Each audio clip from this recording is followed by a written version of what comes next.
My name is Valerie Gaydos. I'm an angel investor. I manage the I manage the Angel Venture Forum. For several years, I managed and was a member of the Private Investors Forum. I agree with all the comments that the previous folks on the panel have said about how this is going to change the way we look at patents, we look at companies. Two words that come to mind is massive change and uncertainty. And as an angel investor, when we look at these small companies, that's now increasing our risk.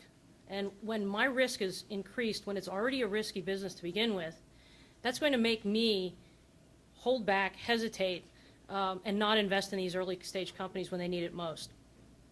So for us, the things that affect me the most is that, one, it raises the cost of startups. So if you look at first to file, we're forcing companies to file when in the past they could use their logbooks, et cetera. And that's really at a time when companies need the money the most. And as Gary said, you need money to file a patent, but you can't file a patent unless you have the money, and an investor is not going to invest in a company unless there's something that is concrete that we invest in. So it really creates this circular problem, and it increases not only the risk for us, but it also reduces companies getting started, or at least it slows them down. Tilts the playing field in favor of multinational corporations and market incumbents with existing patent portfolios. That's going to be a huge problem. It creates the uncertainties in investing in startups, and as Judge Michel said, it strips the USPTO of their funding, and therefore that just creates a bigger backlog, and that's exactly when we need to invest in these companies the most. I mean, they need to get that technology out on the street, and this bill does absolutely nothing to do that. So that does three things. It weakens the grace period because of first to file. First to file, let me put it this way, it gets us in the front end, the middle, and on the back end. So when I invest in a company, the typical investment for an angel investor is individually between $50,000 or $250,000 in a round of usually $500,000 to $1 million. Venture capitalists are the next stage up. They invest $2, $3, $4 million, $5 million, et cetera. So we really are important in that ecosystem to get these startups funded at an early stage. But when my $50,000 or my $100,000 is going into a company, and now they have to file patents every single way along the process, like a breadcrumb trail behind them, how excited do you think I'm going to get when my investment's going to legal fees and not to going to innovation? It's not going to go to jobs. That's going to take money away from jobs. So when everyone talks about this being a jobs bill, it can't be further than the truth, because jobs aren't going to, or I mean, legal fees and a patent on paper is not going to be that totally important to me. It's about running a business as well. And if I don't have employees to implement the patents, I don't have a business. So I'm not going to invest in that company. And that's just a huge problem for us. The grace period. So with this first to file, I think there's a myth out there that says, well, but there's still the 1 year grace period. Well, the current law allows inventors to freely publish or sell their creation for up to 12 months after inventing without losing their patent rights. Okay, and this is going back to using those inexpensive logbooks to document what they're doing.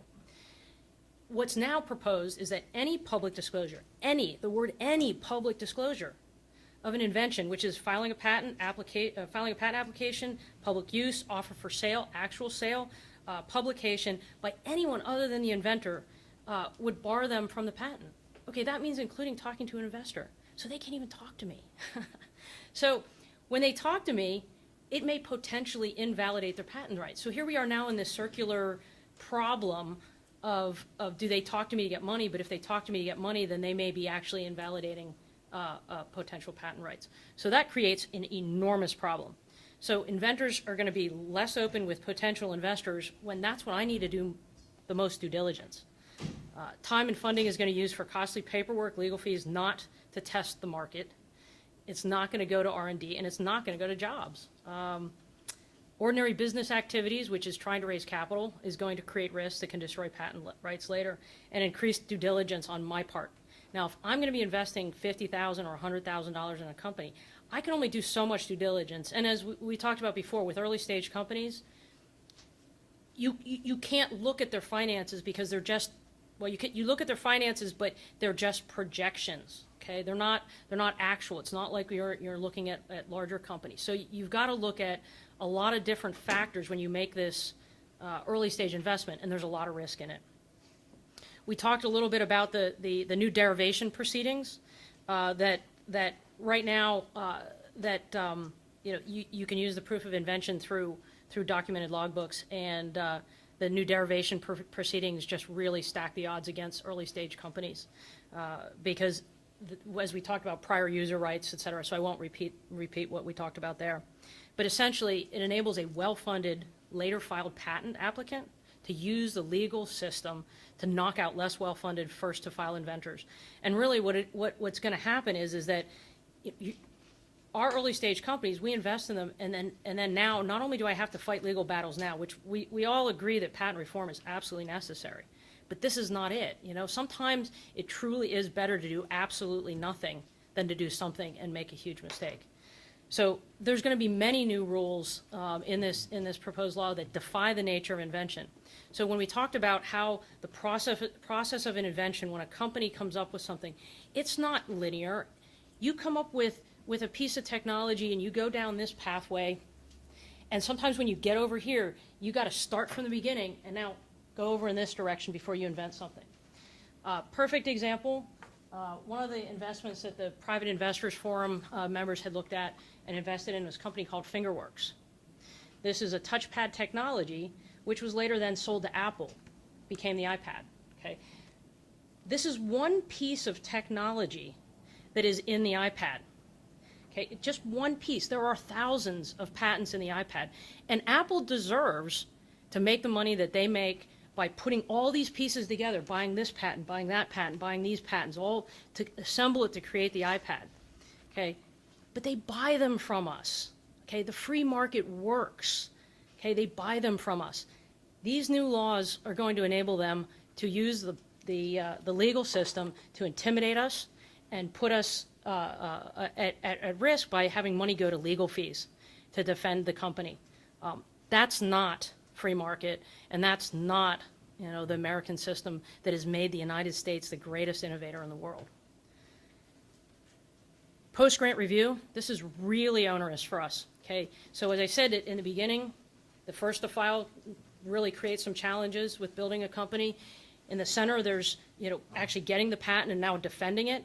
And if that wasn't enough, here at the end they add post-grant review, which increases that it enables the challenger to not only challenge me once, but he can keep coming back. And within 9 months after the reexamination, the same opponent can file objections and make additional claims. And to make it even worse, the challengers aren't even required to identify themselves. So here I am now, once I think I got a patent, I'm not out of that process yet. And so I'm investing in these companies, and so now you've increased my risk, beginning, middle, end.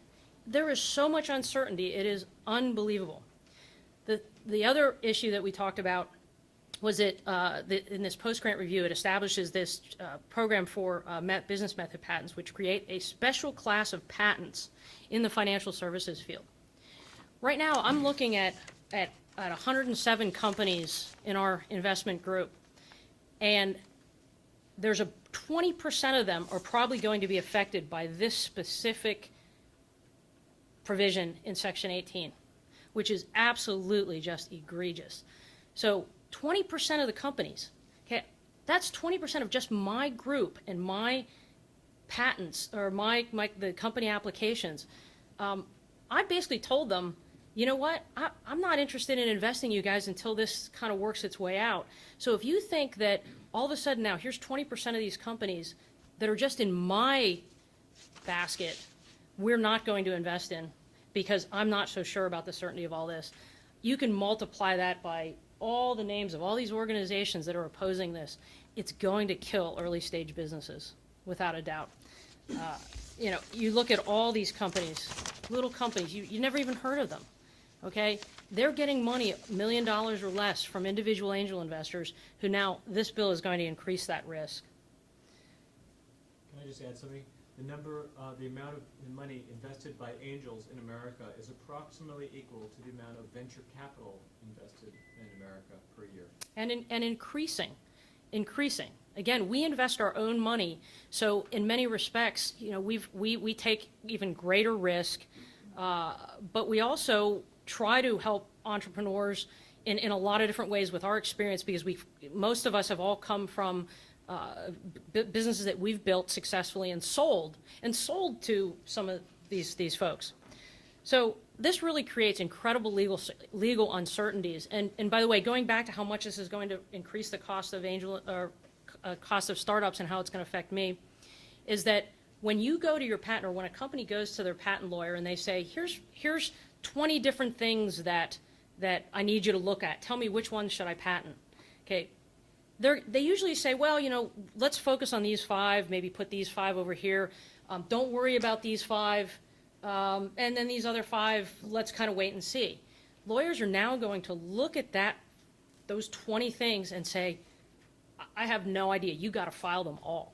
And so when you file them all, most people don't understand it's not the patent application that costs money. In fact, the patent office can give it free. In fact, the patent office can double their rates. Okay, it costs $20,000 to $50,000 per patent. Okay, and it's $20,000 or $50,000 to go to legal fees. That doesn't even get me out the door. So when I'm investing $50,000 or $100,000, which is a lot of the single chunks of money that are going from angel investors into this, it's going to go straight to legal fees, not to building a business, not the jobs. So that jobs thing is the most ludicrous result or ludicrous excuse that they're doing this bill. There's nothing can even remotely see this bill as a job creator. So anyway, so what this does is this enables companies to use the legal system, multinational and big well-funded corporation, to stall new technology, to crush budding competitors, and to make startups sell early. Because I don't want to spend all my money in legal fees and then all of a sudden the company's out of business because I don't have any more money. This is going to stall innovation as a result of that. You look at Apple, Microsoft, all of them created technology that challenged the incumbents. That's exactly what this bill does, the opposite. Okay, it actually discourages innovation, because now you've got legal tools that these guys can make sure that those things don't ever see the light of day. They crush them before they come. And with the first to file, think of it this way: it's like encouraging companies to file patents before they're even ready, or before they've even tested the market. Which, by the way, I like to see companies test the market before I'm going to invest. And here we are back again in that circular argument. So you look at all the companies that have the most patents right now. I mean, you see the news that Google and all the Microsoft, they're grabbing, Google, Motorola, Microsoft grabs Android. All of these guys are buying these patent portfolios because you know why? He who has the most toys is going to then be able to look at the small companies and say, look, you're infringing one of my patents. And so it creates this grab. It's almost a land grab that it is. And what's going to happen is that I always use the example of when the elephants fight, the grass suffers. That's exactly what's happening right now. So the major corporations are fighting, and what's going to happen is that the grass, which is the feeding and fueling all this technology, is going to be crushed. So I've said, remember when we used to make things in this country? Next 10 years, we're actually going to sit here and say, remember when we used to invent. If this thing gets passed, it'll be the biggest catastrophe for innovation in America. Thanks.